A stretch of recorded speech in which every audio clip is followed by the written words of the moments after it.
yang ada di dalam ruang matriks ilahi. Maksudnya apa? Nah, tadi itu adalah judul bab pertama dari bukunya Greg Braden. Hai teman-teman semuanya, kembali lagi bersama Diary Fanny. Dan kali ini aku mau melanjutkan membaca bukunya The Divine Matrix dari Greg Braden. Dan kita masuk ke bab pertama yang judulnya adalah Yang Berada di Dalam Ruang Matriks Ilahi.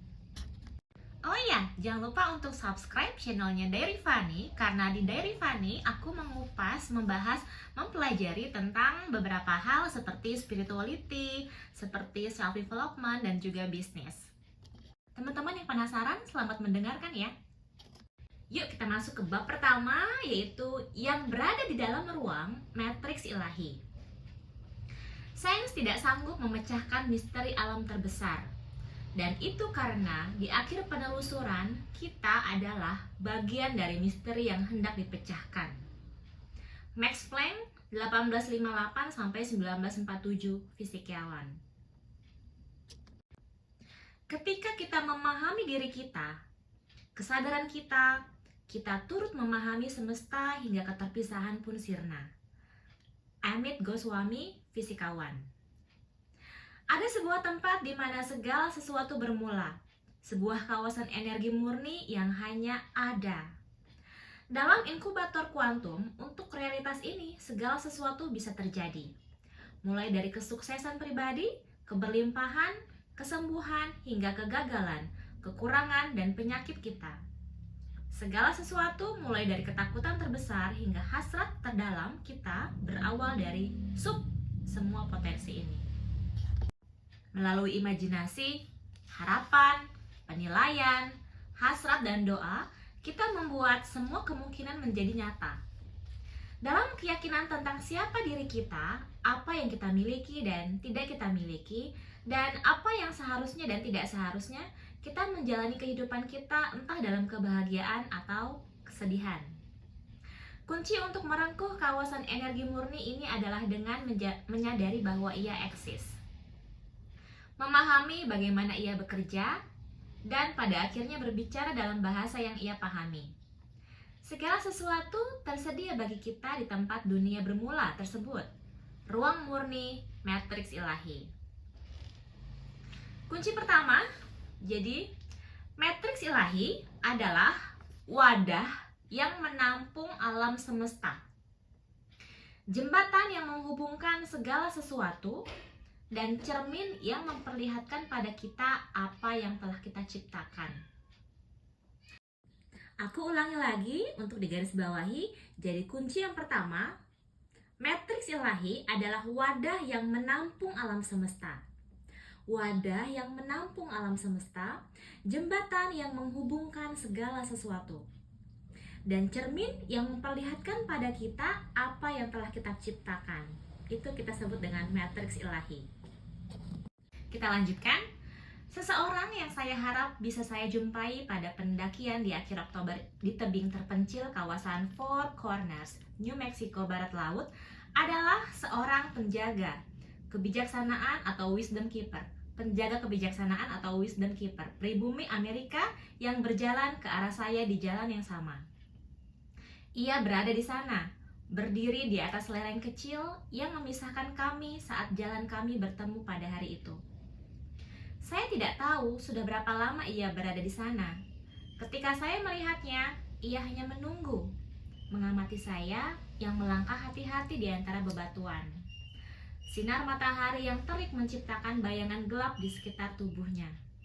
Saat mengangkat tangan ke atas mata untuk menghalangi sinar matahari, saya bisa melihat rambutnya yang berayun di sekitar wajahnya. Ia tampak kaget karena menyadari bahwa saya juga melihat ke arahnya. Angin membawa suaranya ke arah saya ketika ia menangkupkan tangannya di sekitar mulut. "Halo!" teriaknya. "Halo!" saya berbalik menyapa. Saya tidak mengira akan bertemu seseorang pada waktu seperti ini. Berjalan lebih dekat, saya pun bertanya, "Sudah berapa lama Anda di sini?" "Belum lama," jawabnya.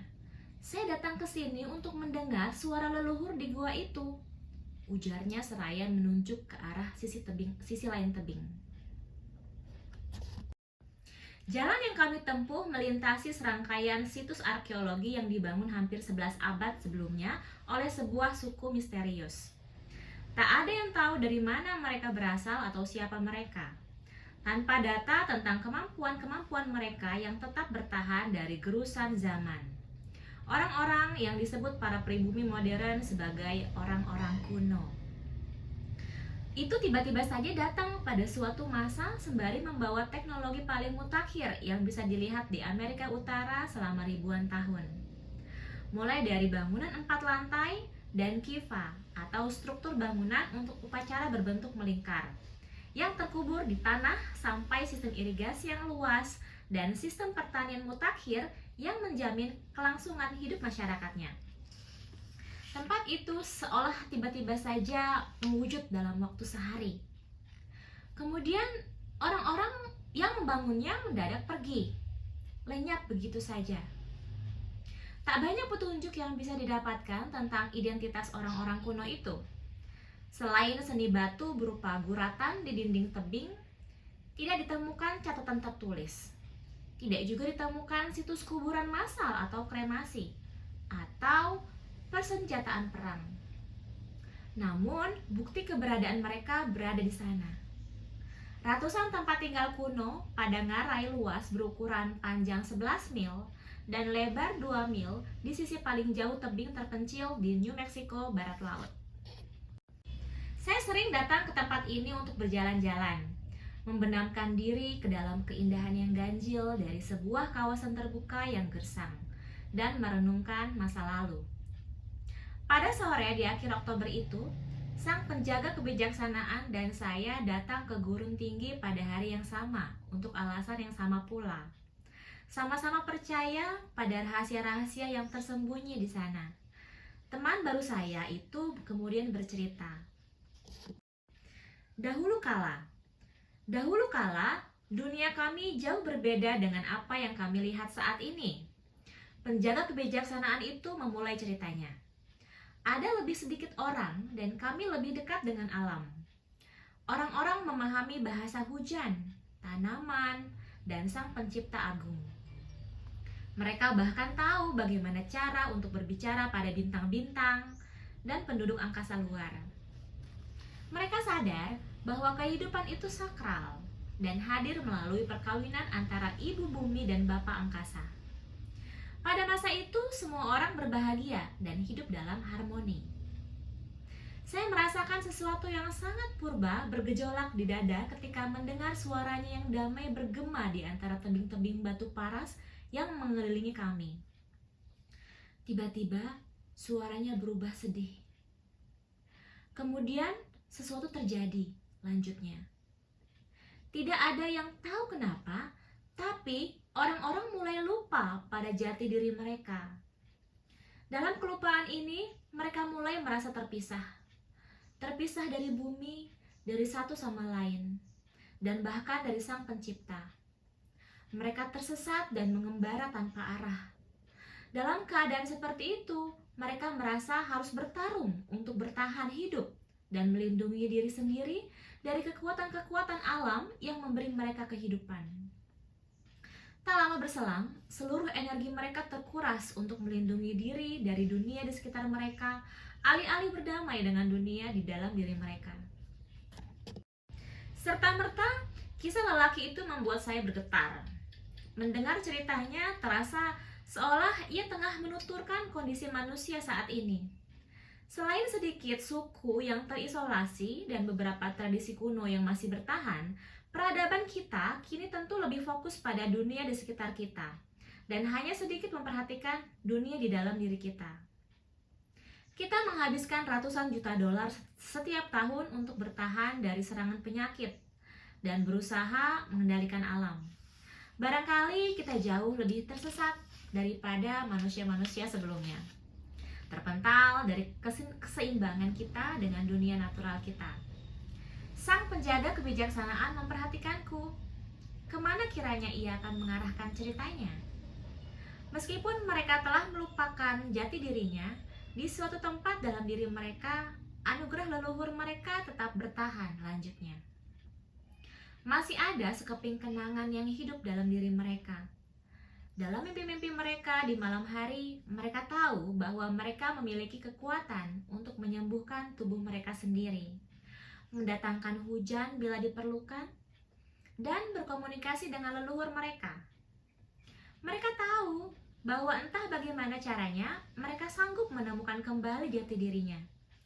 Saat mencoba mengingat jati dirinya, mereka mulai membangun benda-benda di luar diri mereka untuk mengingatkan mereka tentang siapa sesungguhnya mereka di dalam dirinya sendiri. Seiring waktu, mereka bahkan menciptakan mesin untuk menyembuhkan, meramu bahan kimia untuk meningkatkan hasil panen, dan membentangkan kabel untuk komunikasi jarak jauh. Semakin jauh mereka mengembara dari dunia batin, kehidupan di luar pun semakin kacau dengan hal-hal yang mereka percaya mampu membuat mereka bahagia. Selagi menyimak kata-katanya, saya melihat kaitan yang jelas antara orang-orang di dalam kisah tersebut dengan peradaban hari ini. Peradaban kita telah hanyut dalam rasa tidak berdaya untuk menolong diri sendiri atau menciptakan dunia yang lebih baik. Seringkali kita merasa tidak berdaya melihat orang tercinta menderita penyakit kronis atau kecanduan. Kita merasa tidak berdaya untuk meringankan penderitaan dari penyakit mengerikan yang seharusnya tidak perlu dipikul makhluk hidup manapun. Kita pun hanya bisa berharap pada perdamaian yang mampu menyelamatkan orang-orang yang kita pedulikan dari teror peperangan. Dan kita semua merasa tidak berarti di tengah meningkatnya ancaman nuklir ketika dunia hari ini semakin terpecah-pecah oleh perbedaan agama, suku, ras, dan bangsa. Tampaknya, semakin kita menjauh dari koneksi alami kita dengan bumi, tubuh kita, sesama manusia, dan Tuhan, semakin kita menjadi kosong. Dalam kekosongan itu, kita berjuang keras mengisi lubang di dalam diri dengan benda-benda. Memandang dunia melalui perspektif ini, saya serta-merta memikirkan dilema yang sama seperti yang digambarkan dalam film fiksi Science Contact. Penasehat sains sang presiden diperankan oleh Matthew McConaughey mengulas pertanyaan mendasar yang dihadapi masyarakat teknologi. Dalam wawancara televisi, ia bertanya, apakah kita masyarakat yang lebih baik karena teknologi yang kita miliki? Apakah teknologi tersebut mendekatkan atau malah menjauhkan kita? Pertanyaan itu tidak benar-benar terjawab dalam film tersebut. Dan topik ini bisa ditulis dalam satu buku sendiri. Tetapi, poin yang disampaikan sang penasehat ketika bertanya tentang seberapa besar kekuatan yang kita keluarkan untuk membuat diri kita terpisah-pisah sangatlah menarik untuk dikaji. Ketika kita menganggap video game, film, koneksi virtual online, dan komunikasi tanpa suara sebagai kebutuhan, dan hal-hal tersebut menjadi pengganti kontak fisik, semua ini bisa menjadi pertanda bahwa masyarakat sedang bermasalah. Meskipun alat-alat elektronik dan media hiburan tampak membuat hidup kita lebih menarik, keduanya pun bisa menjadi tanda-tanda bahaya yang menggambarkan betapa jauh kita tersesat dari kekuatan batin untuk hidup sejahtera, sehat, dan penuh makna. Ketika fokus hidup kita bergeser menjadi tentang bagaimana cara menghindari penyakit ketimbang hidup sehat, cara menghindari peperangan ketimbang bekerja sama dalam damai, dan cara menciptakan senjata ketimbang cara hidup di dunia tanpa konflik bersenjata, jelas sekali bahwa kita semata-mata memilih jalan untuk bertahan hidup. Dengan cara ini, tidak ada seorang pun yang benar-benar bahagia. Tidak ada yang benar-benar menang. Jika kita terlanjur hidup dengan cara seperti ini, hal paling nyata yang bisa kita lakukan adalah mencari rute baru, jalan baru. Dan hal itulah yang diulas di buku ini. Bagaimana akhir ceritanya? Saya bertanya kepada sang penjaga kebijaksanaan. Apakah akhirnya mereka menemukan kekuatannya dan bisa mengingat jati diri mereka? Saat itu, matahari telah bersembunyi di balik dinding tebing, Dan untuk pertama kalinya bisa terlihat jelas dengan siapa saya berbicara. Laki-laki dengan kulit terbakar matahari itu berdiri di hadapan saya, menyeringai mendengar pertanyaan saya. Ia terdiam sebentar, lalu berbisik. Tak ada seorang pun yang tahu karena ceritanya belum selesai. Orang-orang yang tersesat itu adalah leluhur kami, dan kami yang menuliskan akhir kisahnya. Bagaimana menurut Anda? Setelah pertemuan itu, saya hanya beberapa kali bertemu laki-laki tersebut di sejumlah tempat dan di tengah komunitas yang sama-sama kami cintai. Namun, saya masih sering memikirkannya. Saat melihat bermacam kejadian di dunia, saya mengingat kisahnya dan berandai-andai apakah kita akan menyelesaikan kisah tersebut di kehidupan saat ini. Apakah Anda dan saya akan menjadi orang-orang yang mengingatnya? Kisah yang diceritakan penjaga kebijaksanaan itu berimplikasi sangat luas. Pemikiran sejarah konvensional menganggap berbagai peranti dari peradaban-peradaban sebelumnya, tak peduli seberapa tuanya, pasti lebih tidak maju dibanding teknologi modern.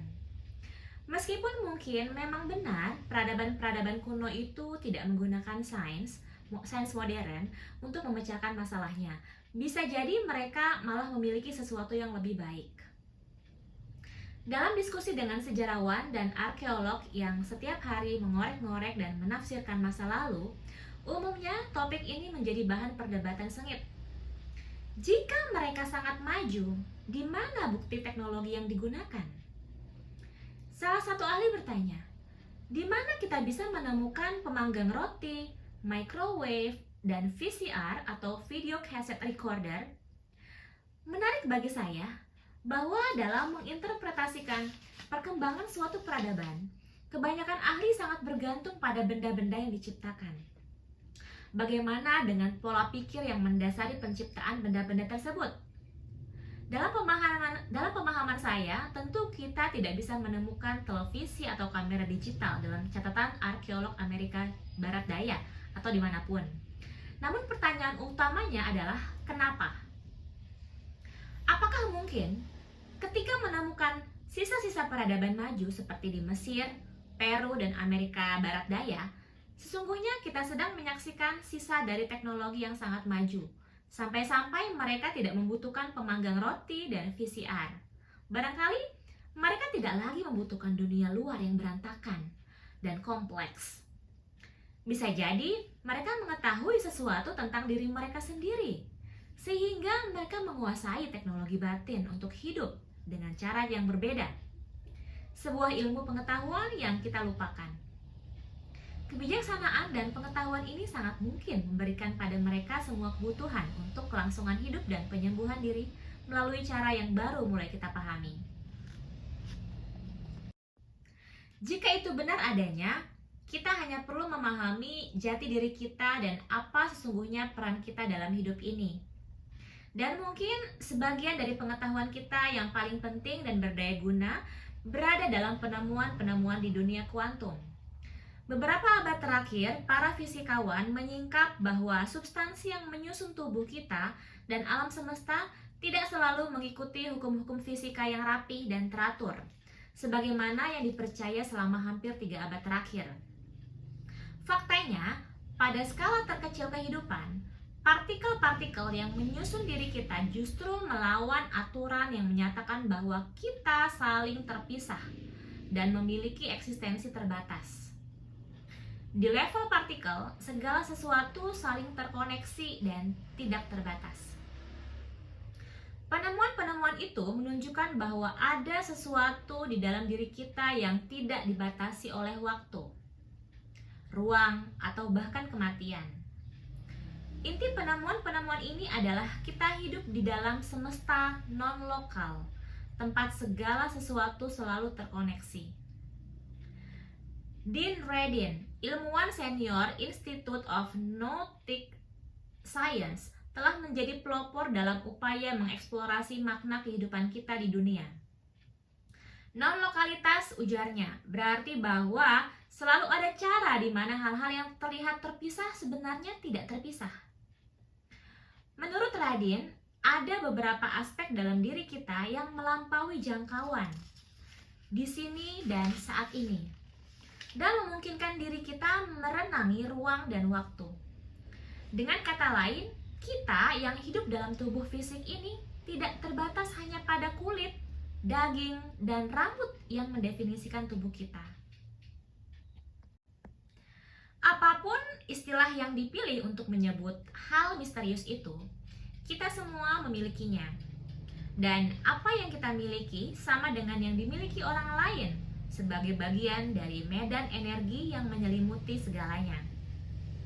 Medan energi ini dipercaya sebagai jaring-jaring kuantum yang menghubungkan semesta, termasuk juga cetak biru yang bersifat mikroskopik dan tidak terbatas untuk segala sesuatu. Mulai dari penyembuhan tubuh sampai upaya menciptakan perdamaian dunia. Untuk menyadari kekuatan kita yang sejati, kita harus memahami apa yang dimaksud dengan medan energi ini dan bagaimana cara kerjanya. Jika orang-orang kuno di New Mexico itu atau dimanapun mengerti cara kerja bagian yang terlupakan ini, sangat masuk akal bagi kita untuk menghormati ilmu pengetahuan para leluhur kuno dan memberikan ruang untuknya di masa sekarang. Apakah kita benar-benar terkoneksi? Sains modern sudah sangat dekat dengan upaya pemecahan salah satu misteri terbesar sepanjang masa. Anda mungkin belum pernah mendengarnya di berita malam hari, dan mungkin tidak akan melihatnya di halaman depan USA Today atau The Wall Street Journal. Padahal, riset selama hampir 70 tahun di bidang sains yang dikenal dengan sebutan fisika baru menunjukkan kesimpulan yang tak bisa kita elakkan lagi. Kita masuk ke kunci kedua, yaitu semua yang ada di dunia terkoneksi dengan segala sesuatu lainnya. Aku ulangi, semua yang ada di dunia terkoneksi dengan segala sesuatu lainnya. Hanya itu saja? Itulah kabar yang mengubah segalanya dan mengguncang fondasi sains yang kita kenal saat ini. Anda bisa saja berkata, baiklah, kami telah mendengar hal itu sebelumnya. Apa yang membuat kesimpulan itu berbeda? Apa artinya menjadi saling terkoneksi? Sungguh pertanyaan yang bagus dan jawabannya bisa mengejutkan Anda. Perbedaan penemuan baru ini dengan apa yang sebelumnya kita percaya adalah di masa lalu kita hanya diberitahu koneksi itu ada. Melalui ungkapan teknis seperti ketergantungan sensitif pada kondisi-kondisi awal atau sensitive dependence on initial conditions atau efek kupu-kupu atau butterfly effect dan teori yang menyebutkan bahwa kita yang berada di sini mempunyai efek di sana. Secara samar, kita bisa mengamati rajutan koneksi yang mengatur hidup kita. Bagaimanapun juga, eksperimen baru ini membawa kita selangkah lebih maju. Selain membuktikan bahwa kita terkoneksi dengan segala sesuatu, penelitian terbaru menunjukkan koneksi tersebut terjadi karena kita. Saling terkoneksinya segala sesuatu memberi kita kekuatan untuk memperbaiki dan mengarahkan hidup kita.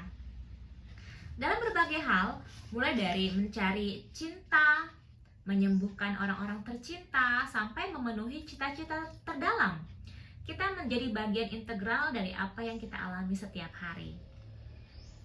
Penemuan tersebut membuka mata kita bahwa kita bisa menggunakan secara sadar keterkoneksian kita dengan segala sesuatu guna membuka pintu kesempatan untuk mengakses kekuatan yang sama dengan kekuatan yang mengoperasikan seluruh semesta. Melalui ketunggalan yang hidup dalam diri Anda, saya dan seluruh manusia di muka bumi, kita terkoneksi langsung dengan kekuatan yang sama yang menciptakan segalanya, mulai dari atom, bintang-bintang, sampai DNA kehidupan. Tetapi ada satu hal penting. Kekuatan untuk melakukan hal ini bersifat pasif hingga kita membangkitkannya. Adapun kunci untuk membangkitkan kekuatan luar biasa ini adalah dengan melakukan perubahan kecil dalam cara memandang diri kita di dunia. Seperti murid-murid dalam puisi Logu yang bisa terbang, atau setelah menerima sedikit dorongan dari tebing pada puisi di halaman awal pendahuluan, perubahan kecil pada persepsi kita mampu menarik kekuatan paling dahsyat di alam semesta guna mengatasi masalah yang bahkan tampak mustahil diatasi. Ini akan terjadi ketika kita membiarkan diri kita melihat peran kita di dunia dengan cara berbeda. Karena semesta sangat besar, terlalu luas untuk dipikirkan. Kita bisa memulai dengan melihat diri sendiri dalam kehidupan sehari-hari melalui cara pandang yang berbeda. Perubahan kecil yang dibutuhkan adalah melihat diri kita sebagai bagian dari dunia, alih-alih terpisah darinya. Cara untuk meyakinkan diri kita bahwa kita memang menyatu dengan semua yang kita lihat dan rasakan adalah dengan memahami bagaimana kita terkoneksi dan apa arti koneksi itu. Dan sekarang kunci ketiga. Untuk menarik kekuatan semesta, kita harus melihat diri kita sebagai bagian dari dunia dan bukan terpisah darinya.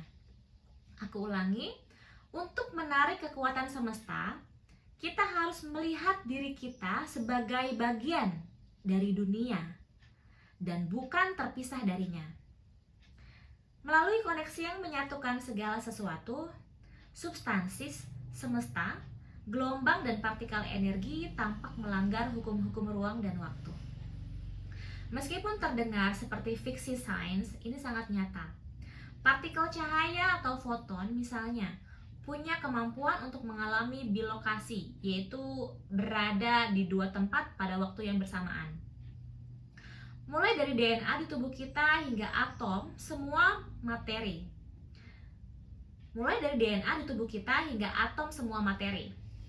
Berbagai objek di alam semesta mampu berbagi informasi lebih dari kecepatan cahaya. Dalam beberapa eksperimen, bahkan sebuah data bisa sampai di tujuan sebelum meninggalkan tempat asalnya. Sepanjang sejarah, fenomena seperti ini dianggap tidak mungkin. Tapi, nyatanya bukan hanya mungkin, melainkan juga bisa menunjukkan kepada kita sesuatu yang lebih dari sekedar anomali unik pada unit terkecil. Jadi ini juga bisa menunjukkan kepada kita sesuatu yang lebih dari sekedar anomali unik pada unit terkecil suatu materi. Kebebasan yang ditunjukkan oleh pergerakan partikel-partikel kuantum bisa mengungkapkan bagaimana alam semesta bekerja ketika kita melihat melampaui pengetahuan fisika yang kita punyai. Meskipun terdengar seperti naskah futuristik dari episode Star Trek, hal itu tengah diamati di bawah pengawasan ilmuwan mutakhir. Secara individual, eksperimen-eksperimen semacam itu menarik dan perlu diselidiki lebih lanjut. Bagaimanapun juga, secara bersamaan, penemuan ini pun memperlihatkan bahwa kita bisa saja tidak dibatasi hukum-hukum fisika, sebagaimana yang kita percayai selama ini. Mungkin benda-benda bisa berpindah tempat lebih cepat dari kecepatan cahaya, dan mungkin bisa berada di dua tempat secara bersamaan. Dan jika benda-benda memiliki kemampuan itu, bagaimana dengan kita? Berbagai kemungkinan semacam inilah yang menggairahkan inovator masa kini dan mengaduk-aduk imajinasi kita. Imajinasi atau gagasan bahwa sesuatu bisa terjadi, dan emosilah yang memberikan nyawa pada sebuah kemungkinan untuk mewujud dalam kenyataan. Perwujudannya dimulai dengan kesediaan memberikan ruang dalam keyakinan kita untuk sesuatu yang diduga tidak ada. Kita menciptakan sesuatu itu melalui kekuatan kesadaran atau consciousness dan kewaspadaan atau awareness. Pujangga William Blake menyadari kekuatan imajinasi sebagai esensi dari eksistensi kita. Bukan semata-mata sesuatu yang kita manfaatkan di kala senggang. Manusia adalah imajinasi, ungkapnya. Tubuh abadi seorang manusia adalah imajinasi, yang merupakan Tuhan itu sendiri. Filosof dan pujangga John Mackenzie melangkah lebih jauh lagi dalam penjelasan hubungan kita dengan imajinasi. Menurutnya, Perbedaan antara yang nyata dan yang imajiner bukan sesuatu yang bisa dipertahankan. Segala sesuatu adalah imajiner. Dari kedua uraian itu, berbagai kejadian konkret di kehidupan harus terlebih dulu dibayangkan sebagai kemungkinan sebelum mewujud dalam kenyataan. Meskipun begitu, agar sebuah imajinasi di waktu tertentu bisa menjadi kenyataan di waktu lainnya, harus ada sesuatu yang menghubungkan keduanya secara bersamaan. Entah bagaimana, di dalam struktur alam semesta pasti ada sebuah koneksi antara imajinasi masa lalu dengan realitas masa kini dan masa depan. Secara tegas, Einstein percaya masa lalu dan masa depan terjalin secara intim sebagai substansi dari dimensi keempat. Sebuah realitas yang ia sebut ruang waktu. Perbedaan antara masa lalu, masa kini, dan masa depan, ujarnya, hanyalah ilusi yang dungu dan tak berkesudahan. Maka, melalui cara-cara yang baru, mulai kita pahami ini. Kita tidak hanya terkoneksi dengan apa yang kita lihat dalam kehidupan kita saat ini, melainkan juga dengan semua yang pernah ada serta hal-hal yang belum terjadi. Dan apa yang kita alami saat ini adalah hasil dari serangkaian peristiwa yang telah terjadi, setidaknya sebagian, di salah satu bagian semesta yang bahkan tidak bisa kita lihat. Implikasi dari konektivitas tersebut sangat besar. Di dunia, di mana medan energi yang cerdas menghubungkan segala sesuatu, mulai dari perdamaian global sampai kesembuhan pribadi, hal-hal yang sebelumnya terdengar seperti fantasi dan keajaiban, tiba-tiba menjadi mungkin dalam hidup kita. Melalui koneksi ini, kita mesti mulai memikirkan cara menjalin hubungan dengan kehidupan, keluarga, dan bahkan kenalan biasa dari perspektif baru ini. Baik atau buruk, benar atau salah, segala sesuatu termasuk pengalaman hidup yang paling ringan dan paling indah, hingga penderitaan manusia yang paling mengerikan. Tidak lagi bisa dipahami sebagai hal-hal yang kebetulan semata. Jelas sekali, kunci untuk kesembuhan, kedamaian, keberlimpahan, kesuksesan karir, dan hubungan yang membahagiakan adalah dengan memahami seberapa dalam kita terkoneksi dengan segala sesuatu dalam realitas kita. Mencari matriks. Saya ingat momen kali pertama menyampaikan berita tentang keterkoneksian kita dengan segala sesuatu di alam semesta kepada sang penjaga kebijaksanaan. Pada perjumpaan yang tidak disengaja di sebuah pasar lokal, dengan bersemangat saya menyampaikan kabar dari siaran berita terbaru tentang penemuan medan energi baru. Sebuah medan energi tunggal yang tidak seperti energi-energi lain yang sudah diketahui keberadaannya. Medan energi ini, ungkap saya, menghubungkan segala sesuatu. Ia menghubungkan kita dengan dunia, dengan orang lain, dan bahkan dengan alam semesta di luar bumi. Persis seperti yang kita bicarakan dulu. Dalam cara yang sangat khas, teman saya itu terdiam selama beberapa saat karena menghargai kegembiraan saya. Setelah beberapa detik, ia menarik nafas dan membalas dengan keterus-terangan yang telah sering saya lihat sebelumnya. Dia sungguh belak-belakan. "Oh begitu," katanya. "Anda mulai paham bahwa segala sesuatu saling terkoneksi. Ini telah dibicarakan orang-orang kami sejak lama. Bagus sekali bila akhirnya sains Anda menemukannya juga." Saya ulangi lagi ya. Bagus sekali bila akhirnya sains Anda menemukannya juga. Jika medan energi cerdas turut berperan penting dalam mengatur alam semesta, mengapa kita baru mengetahuinya sekarang? Kita baru saja melalui abad ke-20. Masa ketika para sejarawan mungkin akan menganggapnya sebagai periode paling dahsyat dalam sejarah. Dalam satu generasi, kita mempelajari cara memanfaatkan kekuatan atom, menyimpan data perpustakaan sebesar kompleks perkotaan di sebuah chip komputer, dan membaca sekaligus merekayasa DNA kehidupan. Bagaimana bisa mungkin kita mencapai seluruh keajaiban saintifik ini namun melupakan sesuatu yang paling penting dari semuanya, yaitu pengetahuan yang memberi kita akses menuju kekuatan penciptaan itu sendiri? Jawabannya bisa mengejutkan Anda. Ada suatu periode di masa silam yang belum lama berlalu ketika para ilmuwan mencoba untuk memecahkan misteri apakah medan energi cerdas yang menghubungkan segala sesuatu itu eksis atau tidak. Meskipun ide penelitian ini bisa dibilang bagus, lebih dari 100 tahun setelahnya kita masih bersusah payah berusaha menafsirkan eksperimen terkenal ini. Maka, selama sebagian besar abad ke-20, jika berani menyebutkan apapun yang berkaitan dengan medan energi tunggal yang menghubungkan segala sesuatu melalui sesuatu yang tidak lain adalah ruang kosong, para ilmuwan akan langsung tertawai di ruang kelas atau universitas. Dengan segelintir pengecualian, ide tersebut bukan ide yang lazim diterima atau bahkan diperkenankan dalam diskusi sains serius, meskipun kenyataannya tidak selalu demikian. Meskipun pemahaman kita tentang apa yang sesungguhnya menghubungkan semesta masih menjadi misteri, sudah tidak terhitung nama diberikan agar eksistensinya bisa diketahui.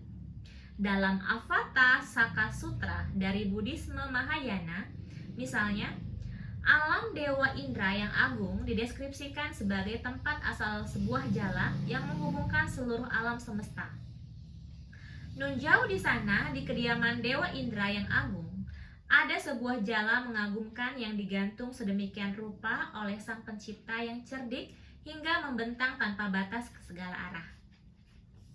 Dalam kisah penciptaan di suku Hopi, disebutkan bahwa siklus kehidupan saat ini dimulai jauh di masa silam ketika nenek laba-laba muncul di tengah kekosongan dunia. Hal pertama yang ia lakukan adalah memintal jaring-jaring agung yang menghubungkan segala sesuatu.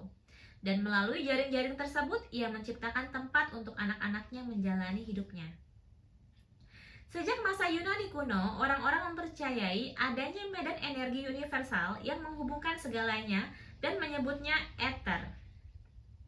Dalam mitologi Yunani, ether dianggap sebagai esensi dari ruang itu sendiri dan dideskripsikan sebagai udara yang dihirup para dewa. Baik Pythagoras maupun Aristoteles mengidentifikasinya sebagai elemen penciptaan kelima yang misterius. Selain 4 elemen lainnya, api, udara, air, tanah. Di masa selanjutnya, para alkemis terus menggunakan istilah yang dipakai bangsa Yunani itu untuk menggambarkan dunia kita. Istilah yang bertahan sampai lahirnya sains modern.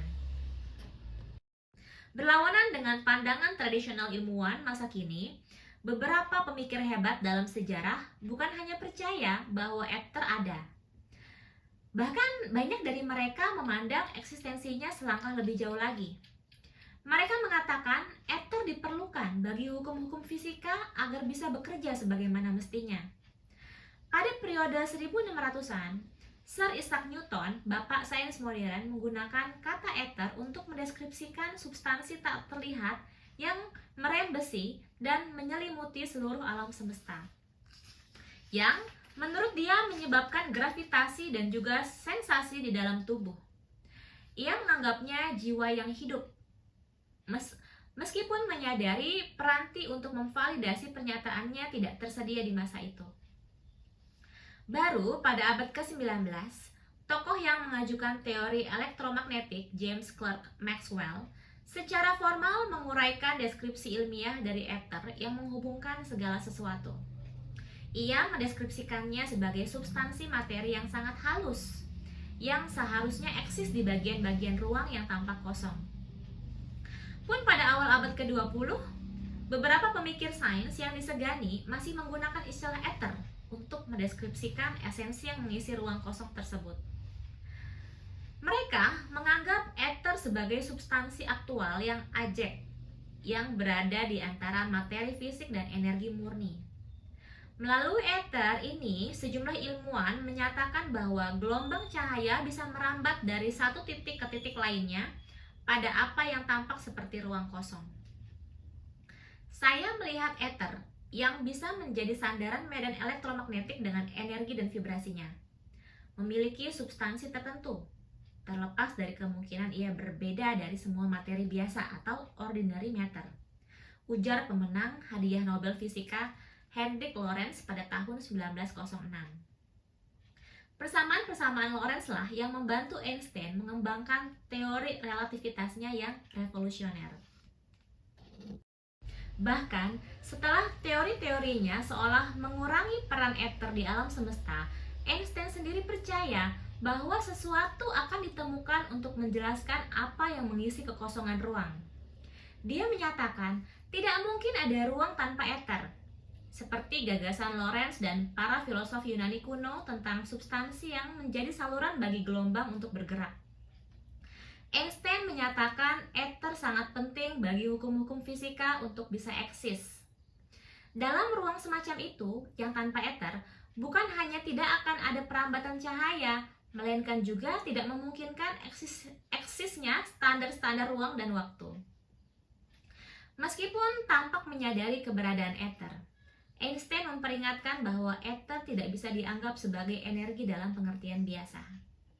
Ether tidak bisa dianggap memiliki kualitas dari media yang bisa diukur, yang terdiri atas bagian-bagian atau partikel-partikel yang bisa ditelusuri melalui waktu. Dengan cara ini, ia melukiskan bagaimana keberadaan ether, karena sifatnya yang tidak biasa masih sejalan dengan teori-teorinya. Saat ini masih kerap muncul perdebatan tentang apakah medan ether ada atau tidak. Pada saat bersamaan, perdebatan itu membangkitkan memori tentang salah satu eksperimen terkenal yang dirancang untuk membuktikan atau menyangkal eksistensi medan tersebut. Dalam kasus penelitian semacam ini, hasilnya seringkali memantik lebih banyak pertanyaan dan kontroversi dibandingkan solusi. Eksperimen gagal terbesar dalam sejarah dilakukan lebih dari 100 tahun silam. Eksperimen ini diberi nama merujuk pada dua ilmuwan yang merancangnya, Albert Michelson dan Edward Morley. Tujuan eksperimen Michelson-Morley adalah untuk memastikan ether yang misterius di alam semesta benar-benar ada atau tidak. Pada tahun 1887, eksperimen yang sudah ditunggu-tunggu ini dirancang untuk memverifikasi hasil eksperimen serupa yang dilakukan pada tahun 1881. Menjadi perbincangan utama komunitas sains di laboratorium yang kini digunakan Case Western Reserve University, pada akhirnya eksperimen ini menimbulkan konsekuensi yang bahkan para pemikir terhebat di akhir abad ke-19 tidak bisa memperkirakannya. Tentu, pemikiran yang mendasari eksperimen tersebut sangat inovatif. Jika memang sungguh ada, Michelson dan Morley berargumen, ether pasti berupa energi yang terdapat di mana-mana, tenang dan ajak. Dan jika benar demikian, maka jalur lintasan bumi yang melalui medan ini di dalam ruang seharusnya menimbulkan gerakan yang bisa diukur. Sebagaimana kita mampu merasakan udara saat berdesir melewati hamparan luas padang gandum di dataran Kansas, seharusnya hembusan ether bisa dideteksi. Michelson dan Morley menamai fenomena hipotesis ini dengan nama angin ether. Pilot pesawat manapun pasti setuju bahwa ketika pesawat terbang melaju sejalan dengan arus atmosfer, waktu yang diperlukan untuk pergi dari satu tempat ke tempat lain akan lebih singkat. Tetapi ketika melawan arus, pesawat terbang akan menghadapi perjalanan yang sulit, dan gaya tahan angin akan menambah durasi penerbangan. Nah, Michelson dan Morley menyatakan jika seberkas sinar bisa ditembakkan ke dua arah secara bersamaan, perbedaan waktu yang dibutuhkan masing-masing sinar untuk sampai di tempat tujuannya akan memberikan kesempatan kepada peneliti untuk mendeteksi kehadiran dan aliran angin ether. Meskipun ide eksperimen ini sangat bagus, hasilnya mencengangkan semua orang. Bisa dilihat gambar ini, sinar B berpindah lebih cepat searah arus, yang ini searah arus, berpindah lebih cepat searah arus, kemudian sinar A berpindah lebih lambat melawan arus. Sinar A berpindah lebih lambat melawan arus. Jadi kalau melawan arus lebih lambat, kalau sejalan atau searah arus berpindah lebih cepat. Gambar 1, jika ether memang ada, Michelson Thomson dan Morley percaya pancaran sinarnya akan bergerak lebih lambat saat berpindah melawan arus ether atau A, dan lebih cepat saat berpindah bersamaan dengan arus ether B. Namun, eksperimen yang dilakukan pada tahun 1887 ini justru tidak menemukan arus ether. Kesimpulannya, tidak ada eksistensi ether. Konsekuensi penemuan ini menghantui para ilmuwan selama lebih dari 100 tahun. Pada tahun 1986, jurnal Nature melaporkan hasil eksperimen yang dilakukan dengan peralatan yang lebih sensitif. Intinya, sebuah medan dengan karakteristik ether bisa terdeteksi, dan medan itu memiliki perilaku yang sama dengan apa yang telah diprediksikan seabad sebelumnya. Gimana teman-teman? Semakin menarik ya cerita tentang matriks ilahi ini. Dan sejujurnya aku merasa happy banget karena ini seperti mind blowing. Seperti sesuatu yang aku tuh baru tahu sekarang. Terima kasih ya untuk Greg Braden, bukunya The Divine Matrix ini oke banget. Dan teman-teman jangan lupa untuk subscribe channelnya Diary Fanny. Kita akan lanjutkan mengenai pembacaan dari bab pertama ini. Kita akan lanjutkan sampai selesai, dan kita ketemu di video berikutnya ya. Bye.